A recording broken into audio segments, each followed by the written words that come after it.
All rights reserved. Moshe Biran, 2025 copyright. These videos were created by Moshe Biran, who has completed a course in investment management and financial analysis. The following videos will cover the model for U.S. government bonds, macro analyses of broad stock indices, and methods for measuring inflation. Each video will be numbered for easier navigation. Video number 1. How do I calculate the actual interest rate? Interest has two roles. One role is to be an alternative to investment, and the other role is to define the level of risk in the economy.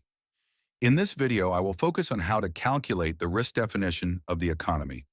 The actual interest rate is an expression of other data and is not the Fed's official interest rate. The macroeconomic data on which the interest rate is based are 1. The ratio of public debt to GDP in percentages. Second, inflation.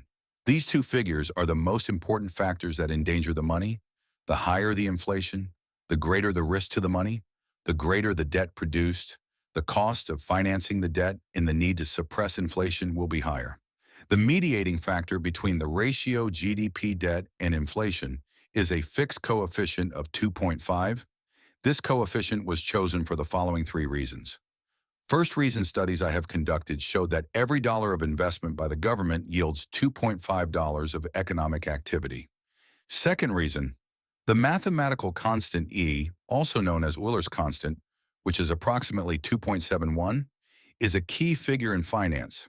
To align it with the real economy, I apply the following calculation: 2.71 minus the root of 365.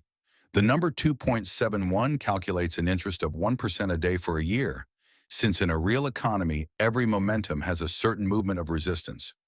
I reduce the root of time, which expresses the resistance to the accumulation of the financial compound interest.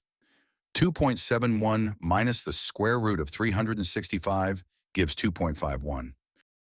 Third reason, my research showed that 2.5 gives the most suitable risk level, when using 2.71 gives excessively high risk levels that do not match the rest of the data. For example, if the debt to GDP ratio is 78% and inflation is 1.9%, I multiply 78 times 2.5 and divide the result by 100, and I get the interest rate coefficient, which is 1.95. I multiply this coefficient by inflation, which is 1.9, and I get the risk-indifferent interest rate, 3.705. A risk-insensitive interest rate increases as the risk increases and decreases as the risk decreases, so it is risk-insensitive and is simply an expression of the ratio between debt, GDP, and inflation, mediated by the constant coefficient 2.5. Remember, the risk-indifferent interest rate calculated here is not the Fed's official interest rate. It is the actual interest rate that the economy and markets refer to.